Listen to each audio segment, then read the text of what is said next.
আরে শোনো শোনো শোনো, গাঙ্গুলি কাকুকে চেনো না এমন মনে হয় কেউ নেই। হ্যাঁ হ্যাঁ, তোমরা ঠিক গাঙ্গুলি ভাবছো। আরে যিনি ফেসবুকে ইউটিউবে অনেক সুন্দর সুন্দর রান্নার ভিডিও বানায় আর কি। আমি তো ওনার পাগলা ফ্যান, পাগলা ফ্যান অর্থাৎ ভীষণভাবে ফ্যান। যাই হোক, আমি গাঙ্গুলি কাকা আর একটা ভিডিও দেখেছিলাম, এরকম চাল দিয়ে কী সব নিয়ে এক্সপেরিমেন্ট করছে। ব্যাস, আমি পুরোপুরিভাবে কপি পেস্ট করিনি কিন্তু, আগেই বলে দিচ্ছি। আমি কিন্তু এখানে অনেক নতুন নতুন কিছু অ্যাড করেছি। তোমরা চাইলে গাঙ্গুলি কাকার ভিডিওটাও দেখতে পারো আর আমার এটাও দেখে নাও। আমার কিন্তু যথারীতি আমি কিন্তু এইটা একটা কারণে অ্যাপ্লাই করেছি বা কপি করেছি, যে তোমার এখানে খেতে কেমন লাগে, জিনিসটা খেতে কেমন লাগে এই কারণের জন্যই। উনি যা যা উপকরণ দিয়েছে আমি তাই তাই উপকরণ দিতে পারিনি, কারণ আমার কাছে ক্যাপসিকাম ছিল না। তার বদলে আমি আমার কাছে যা যা ছিল আমি তাই দিয়ে করে দিয়েছি, সাথে আমি অ্যাড করেছি দুটো ডিম।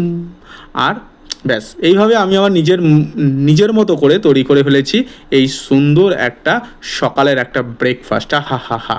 এই কালারটা, আরেকটা কথা বলবো, যেখানে আমি কারি পাতাটা দিচ্ছিলাম না, এই কারি পাতাটারই কিন্তু আসল ফ্লেভার। এই কারি পাতার ওখানে সর্ষে আর রসুনটা কিন্তু উনি দেননি, কিন্তু আমি এখানে রসুনটা দিয়েছি। যাই হোক, এই ফ্লেভারটার জন্যই এই পুরো কম্বিনেশনটা একটা অসাধারণ একটা জায়গায় এসে পৌঁছেছে। যাই হোক, আমি কিন্তু খুব ভালোভাবে খেয়েছি।